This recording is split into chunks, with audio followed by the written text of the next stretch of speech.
அஸ்ஸலாமு அலைக்கும் வரஹ்மத்துல்லாஹி வபரகாத்துஹு. தினமும் ஒரு ஹதீஸ். ரசூலுல்லாஹி ஸல்லல்லாஹு அலைஹி வஸல்லம் அவர்கள் சில சமயங்களில் தமது கால்கள் வீங்கும் அளவிற்கு நின்று தொழக்கூடியவர்களாக இருந்தார்கள். இது பற்றி அவர்களிடம் கேட்டபொழுது, நான் நன்றியுள்ள அடியானாக இருக்க வேண்டாமா என்று கேட்பார்கள் என முகீரா ரதியல்லாஹு அன்ஹு அவர்கள் அறிவிக்கிறார்கள். நூல் புகாரி, ஹதீஸ் எண் 1130. அன்பிற்குரிய அல்லாஹுவின் நல்லடியார்களே, அல்லாஹ் நமக்கு வழங்கி இருக்கக்கூடிய ஏராளமான அருட்கொடைகளை நாம் அனுபவித்து வருகிறோம். எல்லாவற்றிற்கும் மேலாக ஈமான் என்ற மிக பெரும் பாக்கியத்தை அல்லாஹ் நமக்கு வழங்கியிருக்கிறான்.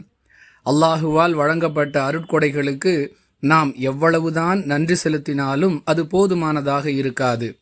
குறைந்தபட்சம் நம்முடைய வணக்க வழிபாடுகளை அதிகப்படுத்துவதன் மூலமாகவாவது அவனுக்கு நன்றி செலுத்துவோம் என்ற முன்மாதிரியாக அல்லாஹுவின் தூதர் ஸல்லல்லாஹு அலைஹி வஸல்லம் அவர்கள் திகழ்ந்திருக்கிறார்கள் என்பதை இந்த ஹதீஸ் நமக்கு விளக்குகிறது.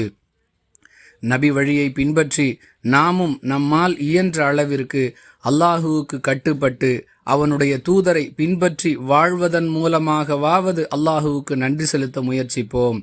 வாஹிரு தஅவானா அனில் ஹம்துலில்லாஹி ரப்பில் ஆலமீன். அஸ்ஸலாமு அலைக்கும் வரஹ்மத்துல்லாஹி வபரகாத்துஹு.